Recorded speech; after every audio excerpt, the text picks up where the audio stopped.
Hello and welcome. Today I want to tell you a little bit about my work ethic, where it comes from, how I grew over the years into the person I am, and how I hope to apply it moving forward.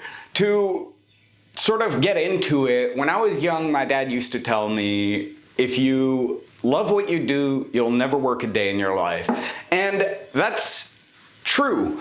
It isn't work to do things you love. And in my juvenile brain, I thought to myself, well, I'll simply love anything I do. And that works to an extent, but you can't fake it till you make it with everything. At a certain point, it becomes tiring and taxing. And there were days in school, I remember growing up, where I just did not want to go. It was an overwhelming amount of things going on to where it crashed me out. And I never really sort of understood, I love learning, I love going to school, my teachers are incredible, the peers I had were awesome. What was it that was causing me to reach these points of exhaustion? And for a little more sort of background about me during that time, I enjoyed distance running. Well, enjoyed is a loosely used term. I did distance running, so endurance was something I thought was sort of like a vital part of being able to exert yourself. If you could do one rep of 10,000 pounds, it would mean nothing if you could instead do 10,000 reps of 1 pound. And the reason for that is simply because the repetition builds a degree of sort of memory in the muscles, and then the capacity to perform the act so many times repetitively. It's an act in tedium rather than an act in physical exercise. And when you get to the point of 10,000, you'd be surprised at the amount of exhaustion that takes place in your muscles, even at low weights. It's simply the volume being moved by the muscles. Anyway, that's not what I'm here to discuss. Working was something that was tiring to me even when I loved it. I worked at a computer shop for a little bit, and then I worked with concerts, but it wasn't until I worked at my sort of Texas job where I built guitars that my boss told me, you can love what you do, but there are going to be days where you just wake up and don't want to do it. And it always puzzled me. I couldn't figure it out. When everything's going good, what makes us want to stop? And I think at a certain point, it's the realization of that tedium without the recognition of results. If you are continuously doing things without ever seeing the results, it becomes that much more challenging.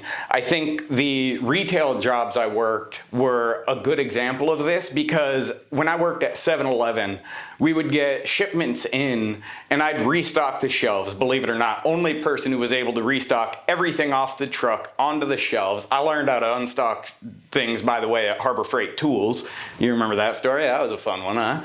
But anyway, the thing is, you stock the shelves, people come in and buy stuff, and what, are you going to be mad at them for buying stuff? That's what they're there for. You're supposed to be providing this service to them. So part of the job is providing that for the customer and then finding the enjoyment of that. But I tell you what, working 6 10-hour shifts a week was not that enjoyable. And I remember when I was 5 minutes late one day, I had gotten called by my boss after I walked in the door because he worked over at the second store.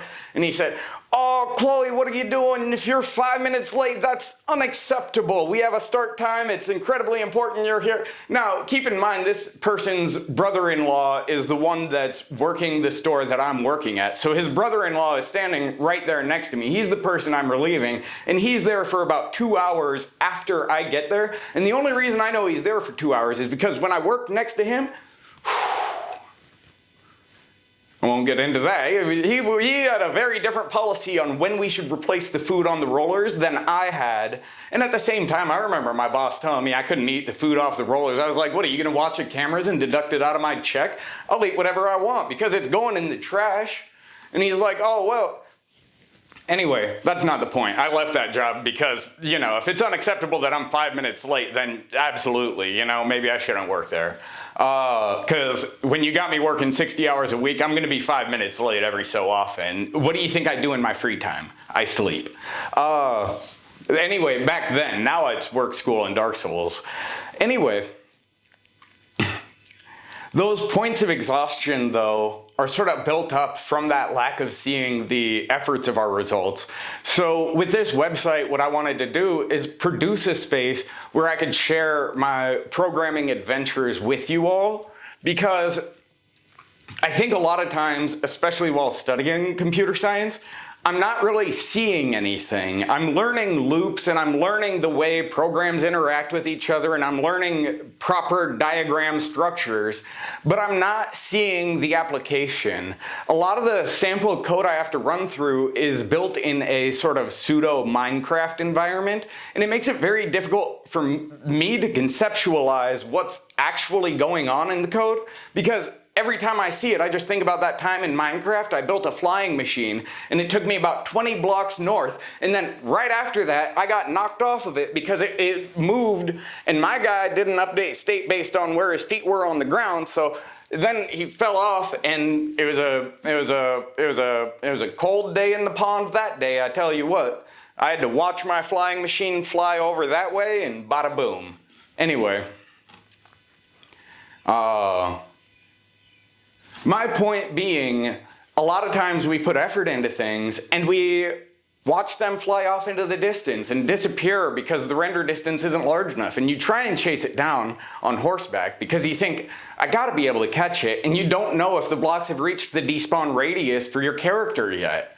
There was another thing I did in Minecraft. I love breeding the cows and chickens, so I'd breed the coops so heavy that when people got near my house, it would crash them out of the server because their computer would have troubles handling all the renders across the network. Oh, good times. Anyway, so with the website, what I wanted to do is provide a space where I can share that with you all, and I really am enjoying it so far. Especially something I'm enjoying is sort of being able to come back and report to you. I mean, I've been having some trouble with the Dark Souls. You know, as the chosen undead, that's a lot of weight to put on myself. And as the woke trans Marxist person in America right now, I think that's a lot of weight to put on myself too. And so oftentimes when I step into gaming environments, I don't want to think about high pressure, high stakes situations. And it's been hard to kind of get out of my head and into the Dark Souls space. But I do want to let you know I am coming back to it very soon. The Painted World of Ariamis, we're going to leave it as is. Unfortunately, there is more, but the gameplay of footage is not, it's okay. We'll go and get an occult weapon together, and then we'll go and take on Ornstein and Smough, and then we'll go and, I don't know if we want to defeat Ornstein and Smough before or after we defeat Gwendolyn, because that's the entire reason Dark Souls was woke. If you remember, that man raised as a woman under those moonlight, like, sorceries and things, all of a sudden, weird tentacle legs, you know? And it's still Gwendolyn. And the reason we know that, anyway, we'll get into that next week. But I just wanted to report back. The dice, I've gotten the selector, so now you can iterate through the different dice. I've gotten the skin, so you can select between mine and aqueous erbiums. And on the cards table, you can play a very rough cut of blackjack, where if you press play, it'll start the game, and then you can press hit to get your hand to where you want it, and then press stand, and there are no checks or balances. You can just keep taking cards out of the stack onto your hand, or, you know, the dealer logic is almost there, but again, this is me falling in the parking lot while roller skating. One day, I hope to have a multi-user dungeon that we can all engage in sort of like a table of poker or blackjack together, and we have a chat room where we can all kind of shoot the shit and play against a dealer and have fun. But But for right now, building the foundational tools and having the understanding of the concepts being used while programming are going to be beneficial in future constructions in a way that I'm really excited, because school doesn't teach how to build. School teaches sort of like a subject matter or like the learning process, which is awesome, but the application of knowledge is also incredibly awesome. Anyway, that's all I have for you this week. I really appreciate your patience with me. I know I said I wasn't going to skip too many weeks, and then this past weekend I skipped over. There's been a lot going on, and maybe someday I'll get into it. But for right now, I think let's just be happy we're here now and be excited for where we are moving forward. Anyway, thank you so much for watching. I'll see you in the next one. Love you. Bye.